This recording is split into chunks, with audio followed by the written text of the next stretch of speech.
Amém, irmãos. Eu estou fazendo a minha leitura bíblica anual, como todo pastor deveria fazer, né?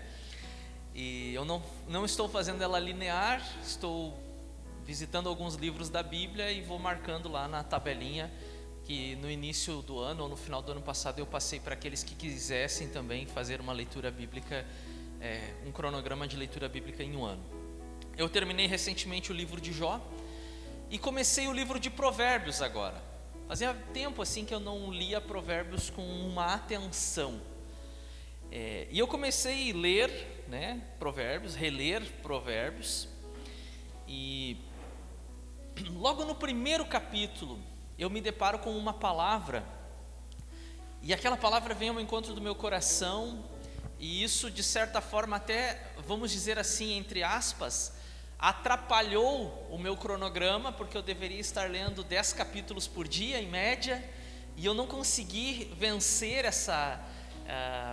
bater nessa meta, porque eu fiquei ali naquele primeiro capítulo. E aí até fiz algumas anotações, mostrei para a Bruna. Olha aqui, Bruna, que interessante esse texto. Eu já tinha lido, mas com uma outra perspectiva. Deus me abriu o entendimento para isso aqui. E na ocasião nós ainda não havíamos determinado que voltaríamos a fazer os cultos presenciais e que faríamos a ceia presencial. Eu já estava meditando nisso. E aí durante aquela semana me veio ao coração o desejo de nós cultuarmos aqui, fazermos um culto presencial e principalmente para tomarmos a ceia, né? Porque nós cultuamos em casa. Você adora a Deus em casa, você lê a Bíblia em casa, você canta em casa, mesmo que você seja desafinado como eu. E em casa é bom, né? Porque não tem crítica, você adora a Deus lá no seu cantinho, no seu quarto, como você prefere, né? Tem gente que gosta de colocar uma musiquinha de fundo, né? Tem gente que gosta de orar de joelho, tem gente que fica de pé, e isso é uma particularidade de cada um, desde que cada um preste a Deus o seu culto, a sua adoração e a sua devoção. Mas a ceia nós precisamos fazer aqui, em unidade, na comunidade dos cristãos. E eu me deparo então, irmãos, com esse texto de Provérbios, capítulo de número 1. Nós não vamos fazer a leitura dele toda ali, João, então pode ir deixando por aí, por enquanto. Provérbios, capítulo de número 1, ou provérbio de número 1, os especialistas preferem que não se fale capítulo, né? Porque não é um livro contínuo, são vários textos de sabedoria que foram agrupados. Então, provérbio de número 1, e nós vamos ler no decorrer da mensagem do versículo 20 até o final do capítulo, né? O 33, versículo 33. Só que antes de nós fazermos essa leitura de Provérbios, eu quero que vocês abram a Bíblia em 1 Coríntios, capítulo de número 1, versículo 24. E esse aqui nós temos, né, João? Aí nós podemos colocar, desculpa se não ficou tão legível assim. Então 1 Coríntios 1, 24 nos diz assim: mas para os que foram chamados, tanto judeus como gregos, e aquilo ali é um acréscimo meu entre colchetes, tá? As demais etnias, ali gregos representa todas as outras etnias, tá? Não é que a salvação é só para judeu e só para grego.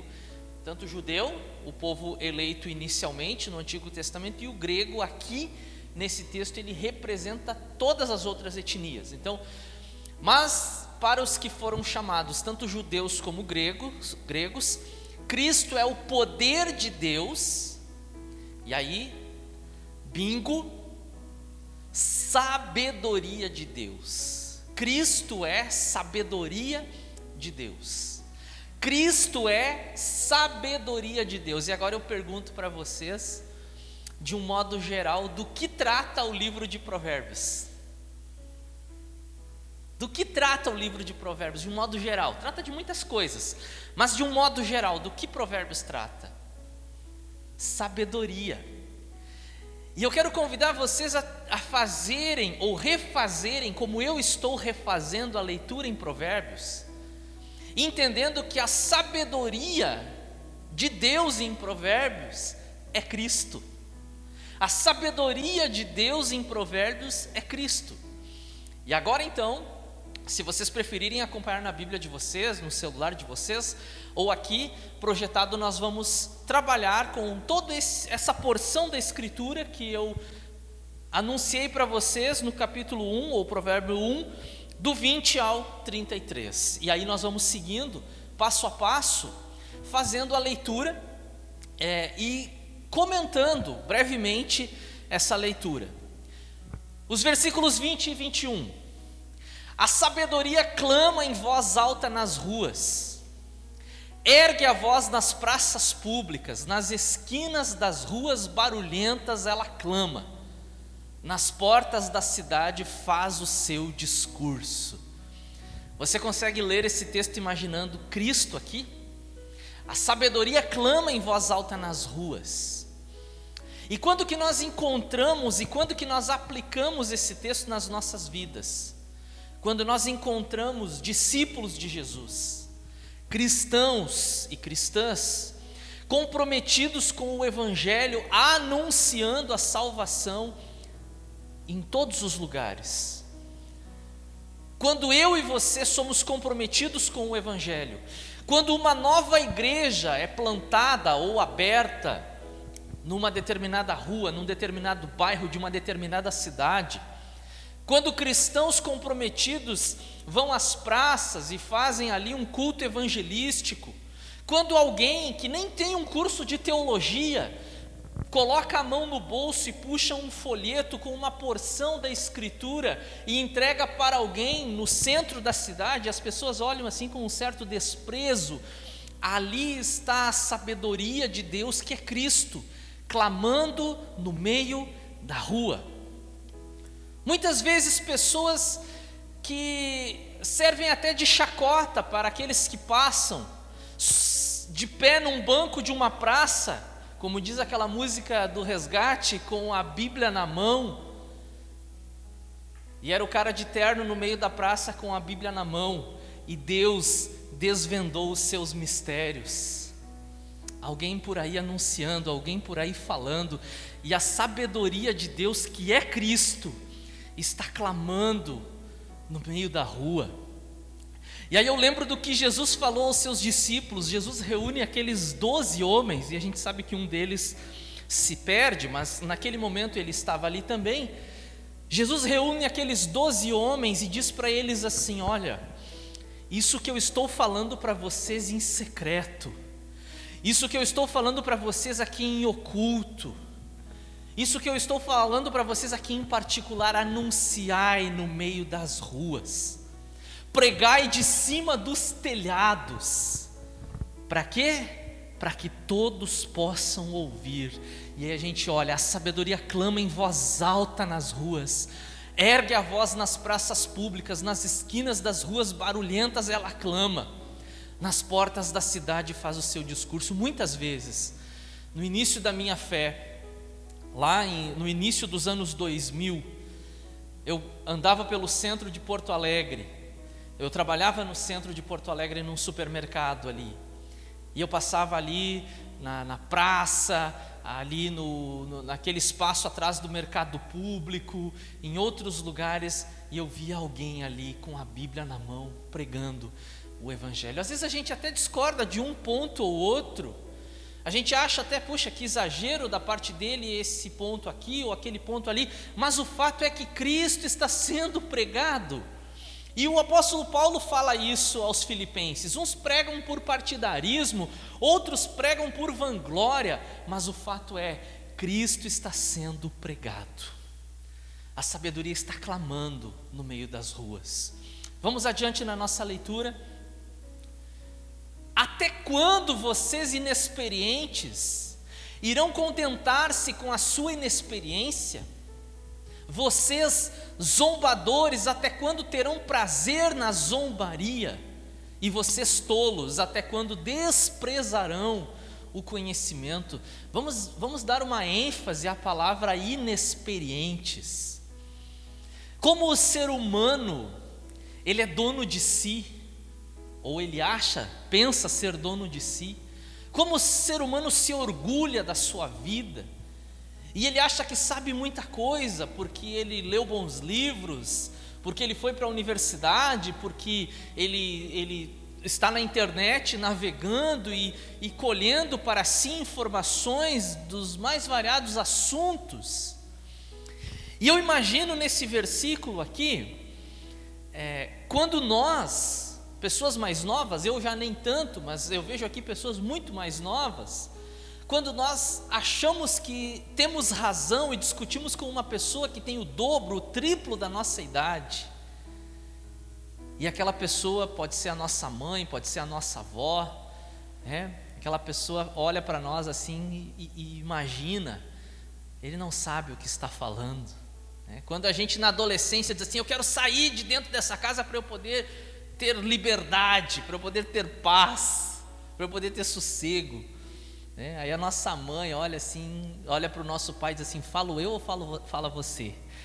Porque a gente acha que sabe das coisas, a gente pensa que conhece a vida, mas quando nós conversamos com alguém de 80, 90 anos, a gente descobre que a gente não sabe nada a respeito da vida. Agora você imagina você discutir com um ser que é eterno, um ser que sempre existiu, que conhece tudo, de todos os assuntos. Nós não passamos de inexperientes diante dele, com todo o nosso conhecimento, bagagem, com tudo aquilo que nós sabemos. Quando chegamos diante de Deus, nós somos e não passamos de inexperientes. É como um pai, um avô olhando para o filho e rindo dele, dizendo, ele não sabe nada a respeito da vida, ele não sabe absolutamente nada. Até quando vocês inexperientes irão contentar-se com a sua experiência, vocês zombadores? E aí eu lembro vocês a respeito daquilo que Paulo escreve aos Gálatas, de Deus não se zomba, de Deus não se zomba. Aquilo que o homem plantar é exatamente aquilo que ele vai colher. Até quando vocês zombadores terão prazer na zombaria, e vocês tolos, até quando desprezarão o conhecimento? E quantas pessoas olham para nós, e olham para o Evangelho, e olham para a palavra com desprezo, olham para a palavra de Deus com desprezo. Isso aí foi escrito por homens, o papel aceita tudo. A Bíblia está cheia de lendas, de mitos, e olham para nós com desprezo. Vocês acreditam nessa história e vão nos desprezando com os seus comentários e pensamentos. Até quando desprezarão o conhecimento? A pergunta que nos é feita nessa manhã. Vamos avançar. Se acatarem a minha repreensão, olha o que Deus está nos falando, se acatarem a minha repreensão, eu lhes darei um espírito de sabedoria, e lhes revelarei os meus pensamentos. Eu estou com medo aqui de afirmar que esse versículo ele está afirmando, ou está falando do Espírito Santo aqui, mas não é mentira nós afirmarmos que quando nós somos salvos pela graça de Cristo, esse Espírito de Deus, que é também um espírito de sabedoria, ele passa a habitar nas nossas vidas. E olha como é glorioso nós entendermos que Deus nos revela os seus pensamentos. Nós começamos, a partir dessa conexão com Deus, a entender as coisas que antes nós não entenderíamos. E tem um ditado que diz que um crente de joelhos, fazendo aqui menção à oração, um crente de joelhos, ele enxerga muito mais longe do que um filósofo na ponta dos seus pés. Porque não é agora o conhecimento dos livros, a literatura, a academia, a universidade, agora é o Espírito de Deus habitando na nossa vida e nos enchendo de sabedoria, que é diferente de adquirir conhecimento. Qualquer pessoa que se dedique aos estudos vai adquirir conhecimento. Agora, essa sabedoria da qual eu estou falando para vocês é aquela sabedoria que Tiago, na sua epístola, escreveu: se alguém precisa de sabedoria, peça a Deus, se alguém precisa de sabedoria, peça a Deus. Se acatarem, se vocês aceitarem a minha repreensão, eu lhes darei um espírito de sabedoria e lhes revelarei os meus pensamentos. E eu lembro daquele dia que Jesus falava com seus discípulos, depois de ter pregado o lindo sermão conhecido como a parábola do semeador. E eles não entenderam nada. E aí Jesus em particular diz assim: para eles eu falo em parábolas, mas para vocês eu vou revelar os mistérios de Deus. A parábola é o seguinte: o agricultor é esse, o semeador é aquele, o campo é aquilo, a semente é aquilo. É a revelação de Deus particular para o seu povo. Lhes revelarei os meus pensamentos. Vamos adiante. Vocês, porém, rejeitaram o meu convite. Ninguém se importou quando estendi a minha mão. Irmãos, eu não quero aqui exagerar na criatividade, mas a minha experiência quando eu li esse versículo foi imaginar Jesus na cruz com os braços abertos. E eu não quero obrigar vocês a pensarem igual, mas eu estou compartilhando com vocês o que eu enxerguei quando eu li esse versículo, quando fala: ninguém se importou quando eu estendi a minha mão. A cruz é um símbolo de um Deus que está de braços abertos, mostrando ao mundo o seu amor. Mas ninguém se importou quando eu estendi a minha mão, né? Olha o que as pessoas pensam a respeito. Vocês, porém, rejeitaram o meu convite. O convite de Jesus foi feito, o convite de Jesus ainda está sendo feito. Vinde a mim todos vós que estáis cansados e sobrecarregados, eu vos aliviarei. Jesus fez um convite.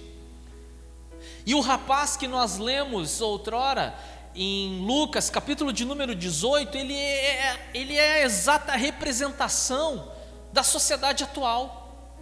Vá, venda tudo o que você tem, dê aos pobres e vem, me segue, e você terá um tesouro na eternidade.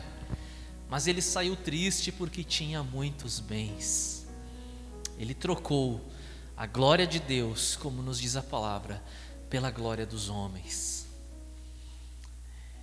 Ele abriu mão do maior tesouro para ficar agarrado aos seus bens. Ele rejeitou aquele convite. Rejeitaram o meu convite. Ninguém se importou quando estendi a minha mão. Vamos adiante. Agora que é onde eu quero chegar. Visto que desprezaram totalmente o meu conselho e não quiseram aceitar a minha repreensão, eu da minha parte vou rir-me da sua desgraça. Zombarei quando o que temem se abater sobre vocês. Puxa, que Deus sarcástico esse da Bíblia, né? Alguém poderia dizer. Mas as pessoas, elas acham que as suas ações vão passar impunes diante de Deus. As pessoas acham que elas vão fazer o que bem entendem e que não vai acontecer nada.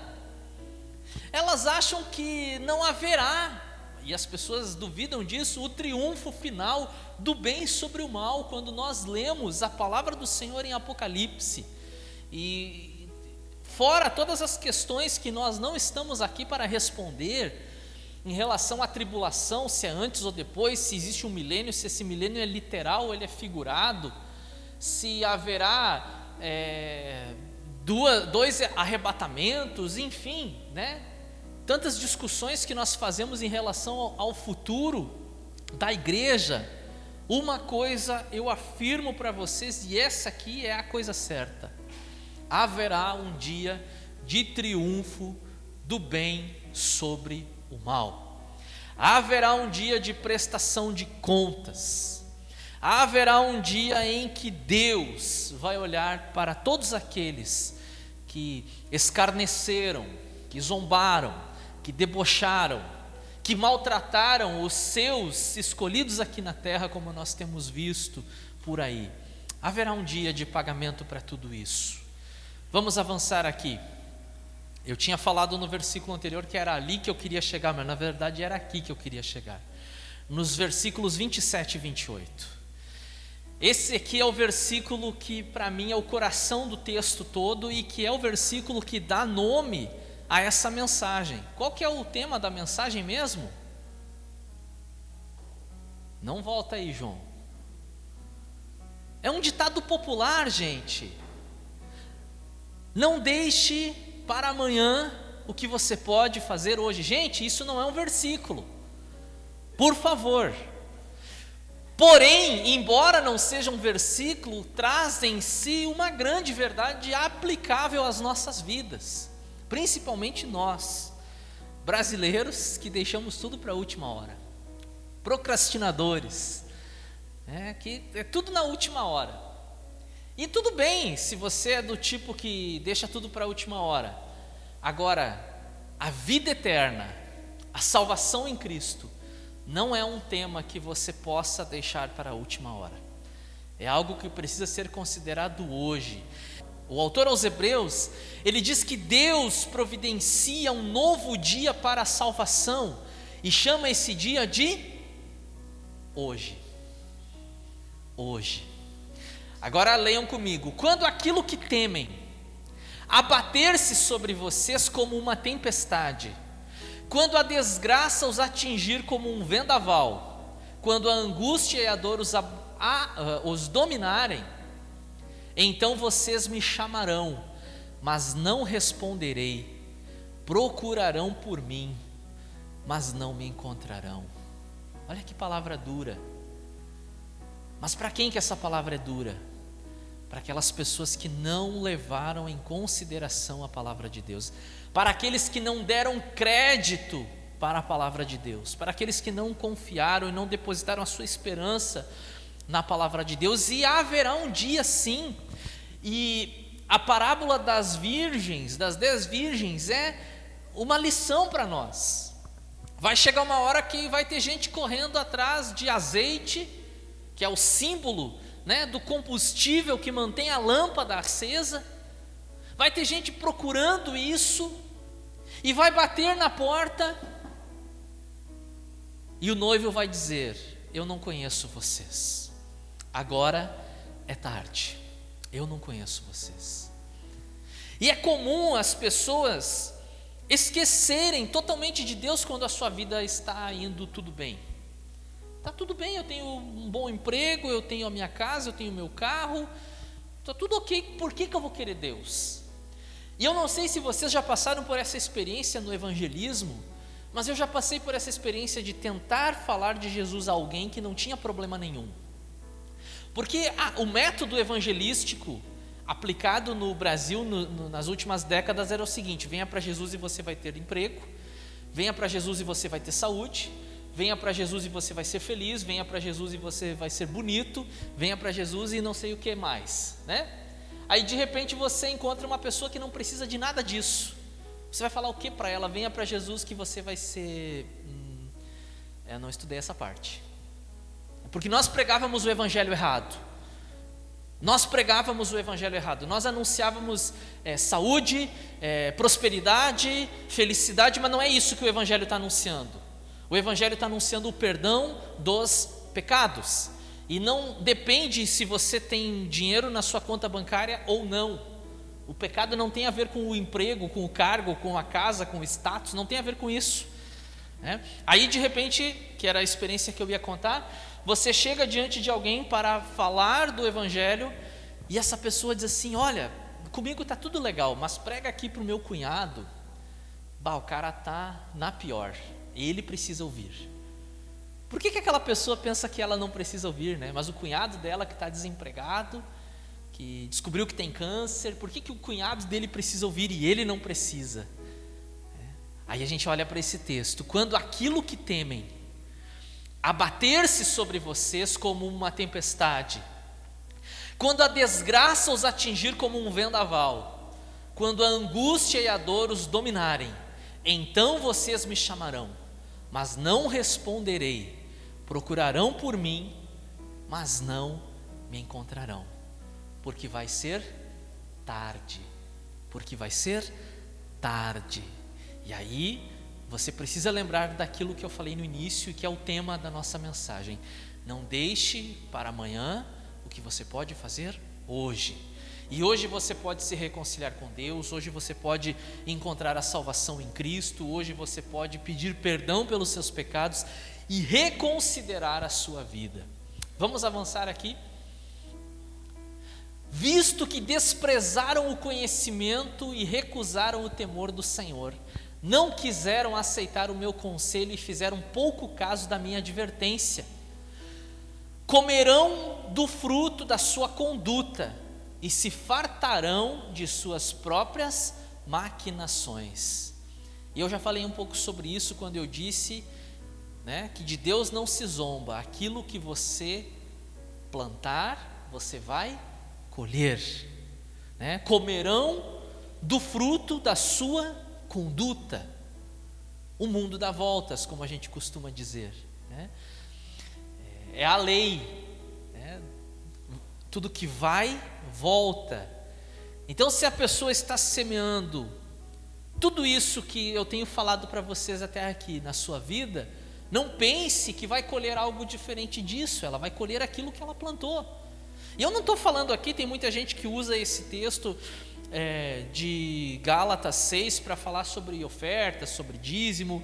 Não é sobre isso que o texto está falando, embora eu seja a favor que vocês deem oferta e deem o dízimo. Mas esse texto aqui não está falando sobre isso, sobre você colher aquilo que você planta. Ali naquele texto não está falando sobre dinheiro. Ali está falando sobre conduta. Sobre conduta. E qual é a palavra que nós encontramos aqui em Provérbios 31? Conduta. Comerão do fruto da sua conduta e se fartarão de suas próprias maquinações. Vamos avançar? Agora, olha que interessante, a inconstância. Nós já trabalhamos a palavra inexperiente antes, mas eu quero que vocês trabalhem agora a palavra inconstância.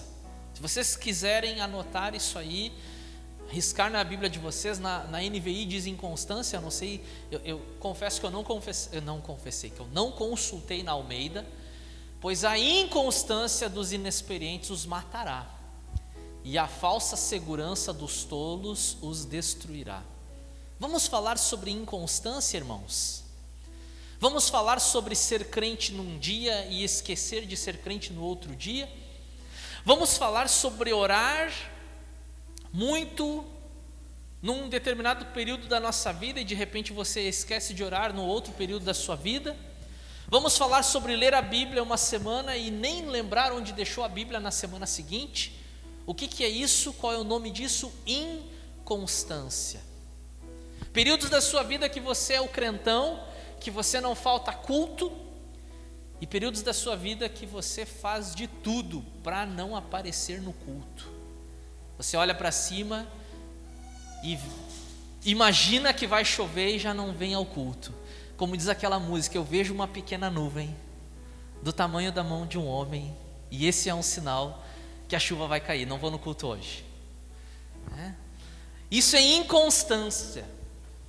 Se vocês não assistiram, e eu espero que tenham assistido a série É Hora de Crescer, vocês vão lembrar desse fato, Uma vida em progresso, em crescimento, não um cristão montanha-russa. Um dia ele está nas nuvens, está nas alturas com Deus, no outro dia ele vai lá no chão de novo, e assim ele vai seguindo.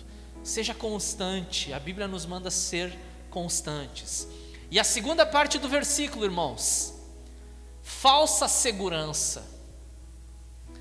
E nós vivemos um período na história que veio para mostrar, e eu espero que as pessoas enxerguem isso, que as coisas onde elas depositavam a sua segurança são instáveis. É uma falsa segurança. As pessoas depositavam a sua confiança em emprego, em economia, em tantas coisas, e eles perceberam nesses dias que, questão de dias, tudo pode colapsar, né?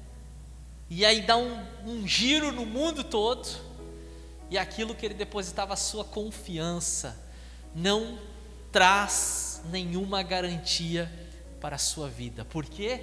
Porque era uma falsa segurança. Onde nós estamos depositando a nossa confiança? Numa segurança verdadeira ou em uma falsa segurança? Acho que temos mais um. E o último, que é o melhor de todos, que é aquele que a gente vai deixar para o final da pregação, como a cereja do bolo, né? Mas quem me ouvir, viverá em segurança e estará tranquilo, sem temer nenhum mal. Esse é o versículo da minha vida nesses dias. Eu não consigo controlar nada na minha vida.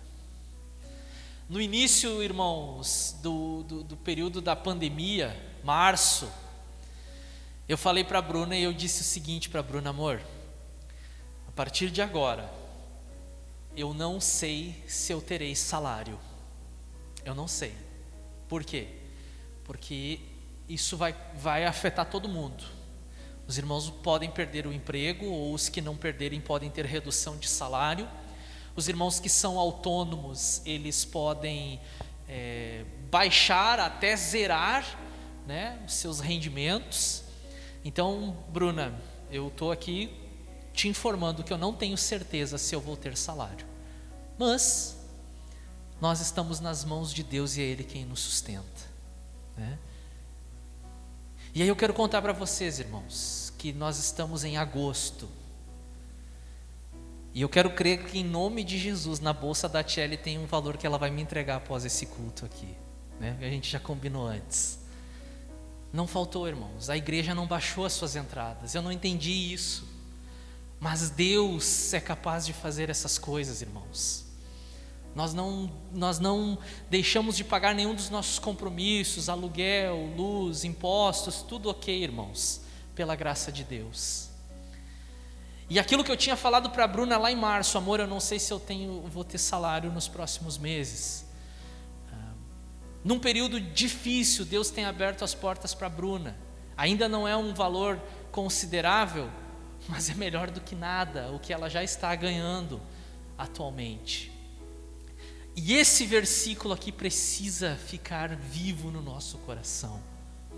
Mas quem me ouvir viverá em segurança e estará tranquilo, sem temer mal algum. Eu não estou falando que esse versículo aqui é a garantia do teu sucesso financeiro. Não é sobre isso. Não é sobre isso. É sobre a confiança. É sobre a confiança que Deus vai cuidar das nossas vidas, irmãos. Amém? Vamos orar antes de nós tomarmos a ceia. Obrigado, Jesus. Obrigado pela tua sabedoria no início ao fim das Escrituras. Obrigado porque tu és a sabedoria de Deus. E obrigado, Senhor, porque essa sabedoria ela está disponível para nós hoje. Nós podemos ter acesso à sabedoria de Deus quando nós nos voltamos a Deus, quando nós oramos e clamamos e pedimos, como Tiago nos ensinou: se alguém precisa de sabedoria, peça a Deus, que a todos dá deliberadamente. Senhor, talvez alguém aqui nesta manhã está precisando tomar uma decisão e não sabe qual decisão tomar, Senhor. Que ele possa buscar em Ti a resposta e que o Senhor possa encher o seu coração com esse espírito de sabedoria, Pai.